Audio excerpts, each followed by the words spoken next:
So in this video, I'm going to be sharing with you 3 techniques that I have implemented in my life that allowed me to read much more than I ever have before. So in preparing for this video, I decided to go into Google and search for a word that describes a person who doesn't like to read. And it turns out that there isn't any universally accepted word. But anyways, I'm just gonna call someone who doesn't like to read a bum. What is up guys, Daniel here, and welcome again to another video. Now I personally have never been a person that liked to read, right? Growing up as a child, the only books I've ever read, like by myself, purposefully and voluntarily, are the books that were assigned to us in school. So like in my 4 years of high school, I can count the number of books that I've read in pretty much one hand. And that's pretty sad. It wasn't until March of 2020, when this whole panini began, that I really started to sit myself down and try to reevaluate my life and think of ways that I can make it, better, make myself better than I was yesterday. And one of those things was actually telling myself, okay, I'm gonna start to read more, because it turns out that people who are successful, they also read a lot, right? And so that was gonna be my goal from 2020 onward. And I gotta say, it was not the easiest thing at the beginning. I wasn't sure what to do, or I was not motivated at all. I wasn't sure how to start picking up that habit because, as I said, I really didn't like to read books at the time.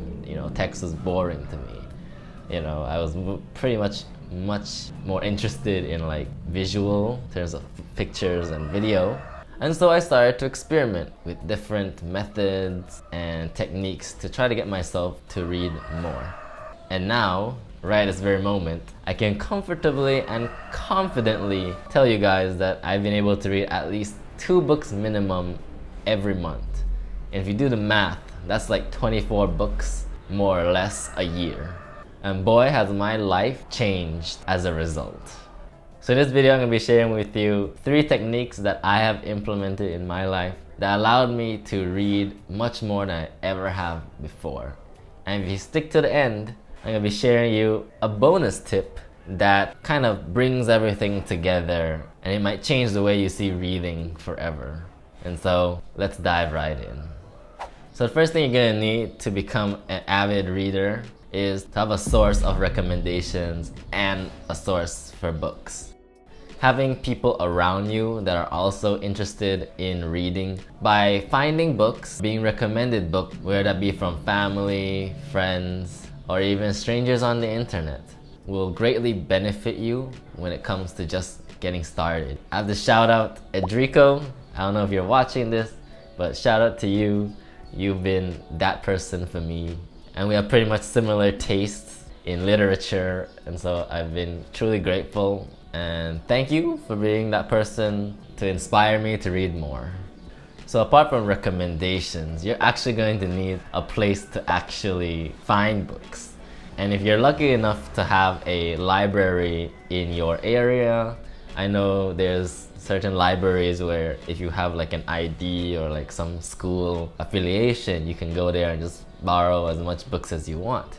In my case, I'm currently in a country that, one, the books that they have here might not be the books that I want to read, especially certain books that are, in English. You probably won't find it here. I'm also not in a place where Amazon is working, and so to order physical books is just not gonna, happen. So my source of books is going to be digital books. You'd ideally want to get your books for free. And while I personally love the notion of supporting your fellow authors and creators by actually purchasing their work in the future, I'm definitely going to be purchasing my books. But for now, I gotta go the free route. And I assume most of you would probably be in that similar situation. And so ideally, we're gonna be needing a place to get our books for free, and not just free classic novels. We want a place to to be able to get books that are fairly modern and fairly critically acclaimed, right? We wanna get those books that are in now. And while the internet is an amazing place and there's probably countless sites available to choose from, one site in particular I've found to be very good to me and with a very high success rate of finding pretty much any book I want, right? And that site is called PDF Drive, right? This site has all kinds of books, right? It's simple to use, fairly basic, and there's not much ads, not much weird pop-ups, not much waiting at all. And you can download the book in multiple formats, PDF, Mobi, EPUB. I've been able to find 90% of the books that I want. Some of the books that I've been reading that I got from PDF Drive are Sapiens, A Brief History of Humankind by Yuval, and also I've been reading Storyworthy by Matthew Dix, which are both extremely incredible reads. The next thing you'll need to read more books is to have a centralized area to store all your books.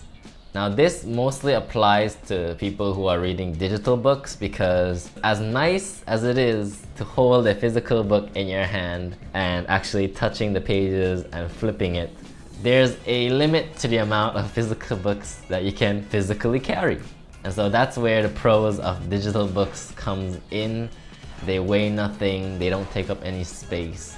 And you can put them onto, for example, your tablet, your phone, your laptop, any device, and bring your entire catalog with you.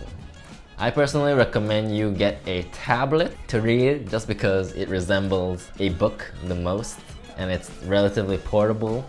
Getting one that's anywhere from 7 inches to 11 inches is probably what I recommend because any screen size more than 11 inches, it kind of gets unwieldy and like your hands just get tired after a little while. So like my ideal sweet spot is between 7 to 8 inches, right? That's like Kindle Paperwhite and the iPad Mini 2021 type of territory. There's nothing wrong with using your phone because phones nowadays, the screens are pretty much reaching tablet territory. So I pretty much use an 11-inch iPad Pro from 2018 to read my books just because that is all I have and that's like my main computer, and so why not, right? And before we move on, I want whoever is still watching to drop a book emoji and tell me what type of book do you love to read and what are some of the books that you are reading, because I'd love to check them out. Okay, back to the video. The last technique that I implement in order to read more is, for better or for worse, have someone read the book to you. There's actually science that shows that reading while hearing the words really immerses yourself even more into the book. While I could subscribe to services like Audible, which specializes in audiobooks, I'm poor, broke, and hungry. And so I've been looking for alternative ways to have my book read to me. And one of those ways is through an app called Voice Dream Reader, which is basically an app that I can import my PDF books into. It analyzes the book and uses its own text-to-speech service to be able to basically turn any PDF into an audiobook. It's crazy. But yes, it's true. They aren't exactly lies, but rather slight manipulations of the truth. Alterations in the fabric of reality.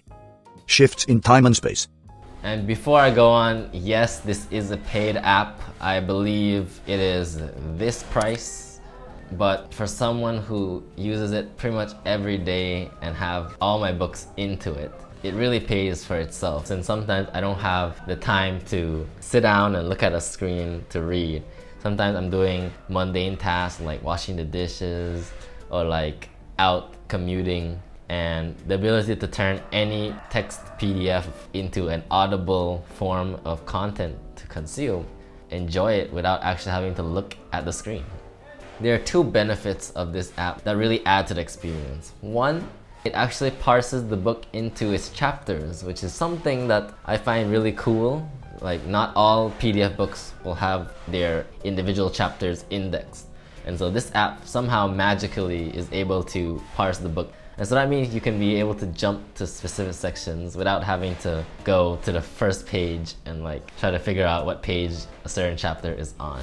Another cool thing about this app is as it parses through the entire book, it gives you an estimate of how long it's going to take for you to listen to the entire book based on the speed of voice that you choose. Certain books finish in 8 hours. Another book might finish in 5 hours. But it's game changing because a lot of the times when I start a new book, at least in the very beginning, I was very discouraged because I was never sure when I will finally finish the book. But with this app, I can say, oh, I can finish this book in 8 hours. That's nothing, right? And the last cool benefit of the app, which is pretty odd to me, is because you can set the speed at which the voice narrator narrates. And so one thing I found is that it forces me to slow down. Because as a medical student, I have to skim multiple documents and textbooks and PowerPoint. And I have developed a bad habit of like skimming really fast. And so that's something that I have to like learn to stop doing.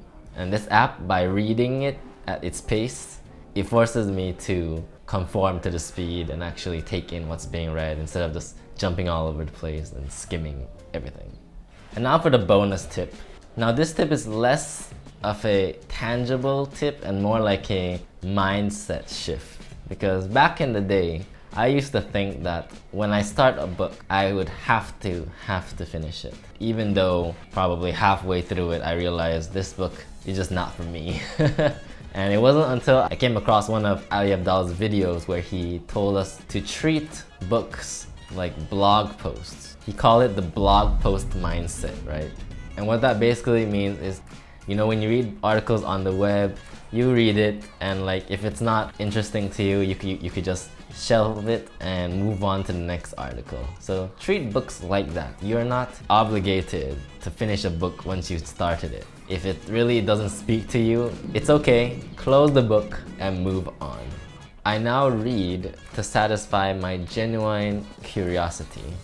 And it feels like something has been lifted off my shoulders. And so with all that said and done, I hope that these, you know, tips and tricks and techniques and whatever, I hope all of them helped you in some way or open your mind. And I hope that, you know, you start reading more. See you in the next one. Thanks for watching. Bye!